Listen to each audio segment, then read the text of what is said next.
West on the witness stand right now, being questioned by his co-counsel, Mark O'Mara. It'd be interesting to see what they have to say if we can listen to. Attorney Benjamin Crump, believed to be on or about March 19th. There wasn't any accompanying information with that. It was simply the CD that was of very poor quality.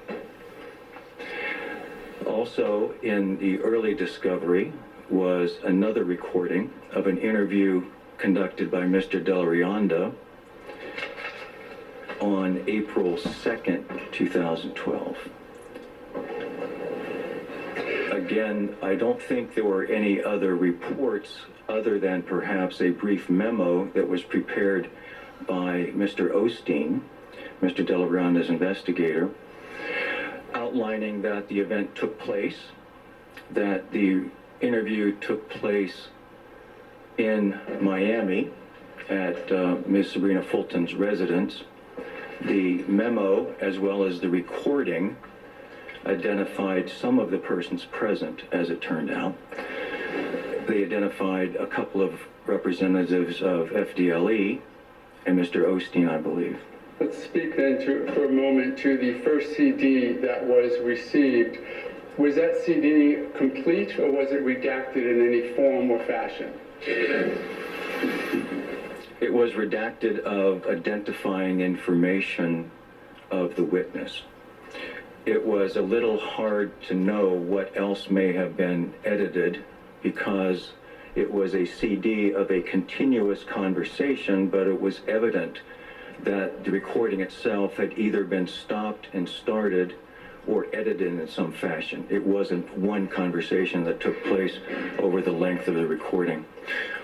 As to the information that you say was redacted, you're aware of an order entered by the court to redact from some discovery certain witness identifying information such as a name and even an address, correct? Yes, that's right. That was redacted at the very least from this CD that we received, is that also correct? Yes, but there are two CDs. The interview that Mr. Delarianda conducted was also redacted. Let's speak to the one of the interview with Mr. Crump. And I'm going to ask you then to fast forward for the sake of both brevity and to close the loop. At some point in this discovery process, did we identify that there was additional information redacted from that first CD?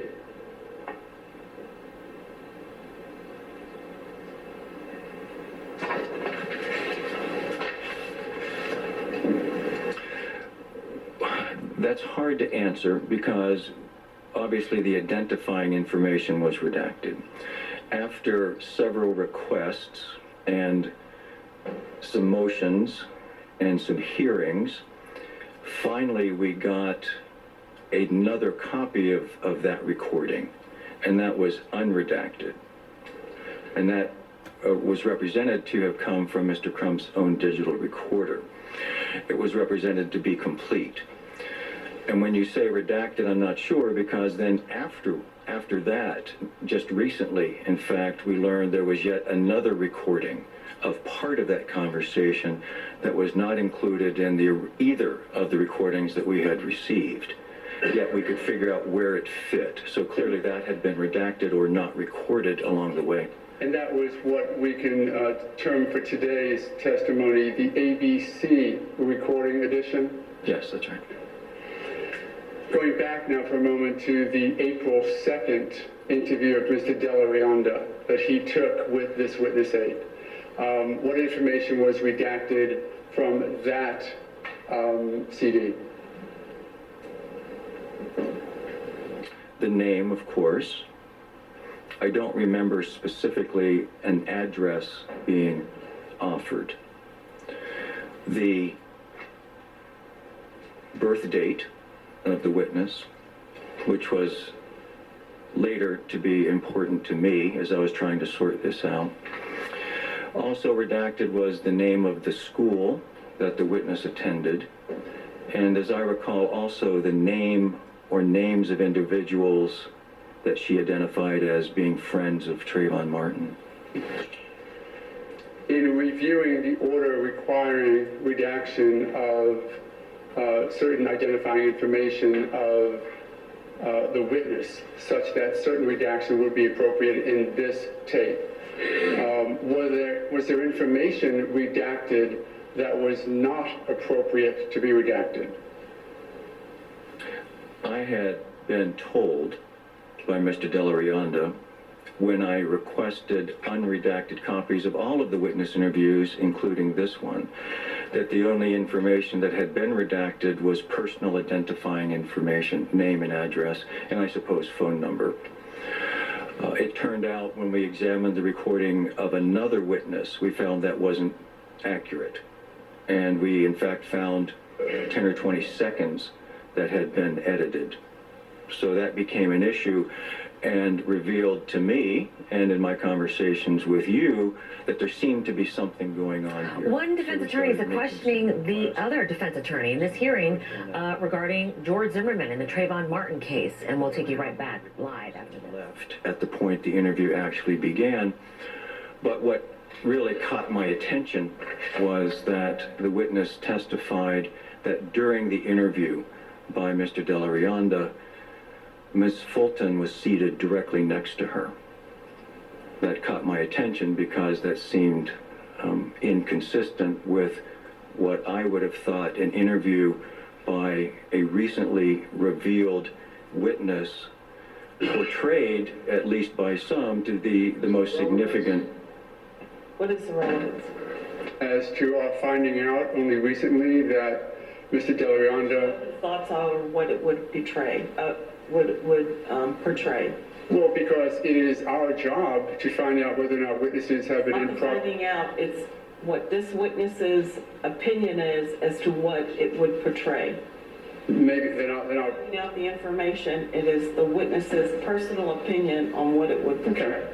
It sounds as though you've made your ruling, so I'll move on. I'm asking, what is the relevance of this witness's personal opinion? It led to the additional work that we had to do because of the way the interview was handled. We're here on sanctions against the state for the way they handled the discovery and didn't give it to us.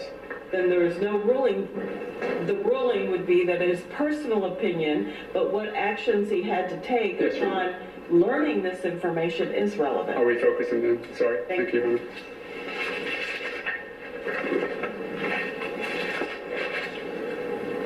Any additional information besides what you just mentioned, just to finish up this inquiry portion, about what was not disclosed either in the CD having been redacted or in the report created by Mr. Delarianda's office? The witness said that she had lied about saying she'd gone to the hospital, and she confirmed that she had repeated that in the interview with Mr. Delarianda. She seemed uncomfortable, and she said that Ms. Fulton was crying during the time that she was being interviewed by Mr. Delarianda. I believe that I am experienced and trained to get a sense through an investigative perspective what certain things mean to me that might direct a further inquiry. And that really caught my attention. Now, to move forward, and we may come back to points in between, but to move forward, was there a time that this witness 8, had yet additional conversation with Mr. Delarianda that at some point was disclosed? Yes. And what was that? The timing on that is, as I understand it, this. By just a bit of context, we had filed motions seeking for additional discovery, including reports from FDLE and the FBI that we believed, after talking about it, must exist. The record seemed to be incomplete, notwithstanding the state's protestations that everything had been provided. We had a motion to compel in this court in October. I believe it was mid to late October, where an attorney for the state stood up specifically and told this court, we have given the defense everything. About 10, 12 days later, we received by a supplemental discovery disclosure, I believe it was number 9, 10 additional FBI reports, and I think it was 35 additional FDLE reports. Also referenced in those reports was additional information that, in my opinion, was discoverable, but had not yet been provided either. So the